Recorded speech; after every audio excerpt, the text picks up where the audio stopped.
Hello bachcho, let's read the question. The question is, during cellular respiration, option A, most of the energy is liberated as heat while rest of the energy is stored in the form of ATP.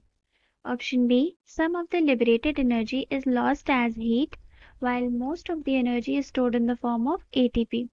Option C, all liberated energy is stored as ATP, और option D, all liberated energy is lost as heat. So, इस question का की concept है cellular respiration. Cellular respiration क्या है? ये एक biological process है जहाँ पर हम फ्यूल्स को यानी कि जो भी हमारे एनर्जी गिविंग फूड्स हैं उनको ऑक्सीडाइज करते हैं in the presence of an inorganic electron acceptor जैसे कि ऑक्सीजन, और हम प्रोड्यूस करते हैं इससे एनर्जी। तो ये एक कैटाबॉलिक प्रोसेस होता है क्योंकि यहाँ पर हम फूड को तोड़ते हैं और यहाँ पर एनर्जी रिलीज होती है। बट डिफरेंस क्या है? ये एक नॉर्मल कंबशन रिएक्शन जैसा नहीं होता है। यहाँ पर जो कंबशन या ऑक्सीडेशन होता है वो स्मॉल सीक्वेंशियल कंट्रोल्ड स्टेप्स में होता है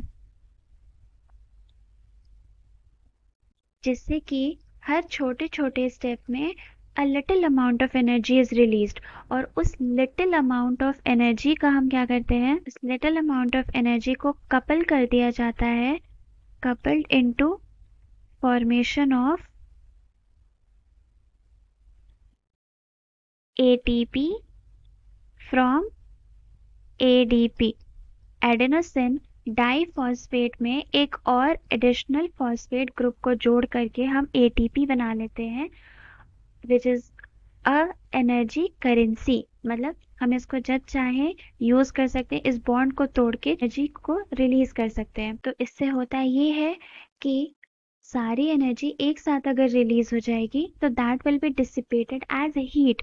उसको बचाने के लिए हम मोस्ट ऑफ द एनर्जी को ट्रैप कर लेते हैं। Most of the energy is trapped as ATP and rest is lost as heat. Coming back to the question, यहाँ भी यही पूछा था कि जो एनर्जी रिलीज होती है उसका क्या होता है। हमने देखा कि some of the liberated energy is lost as heat while most of the energy is stored in the form of ATP. So the correct answer is option B. Hope you understood the solution well. Best of luck.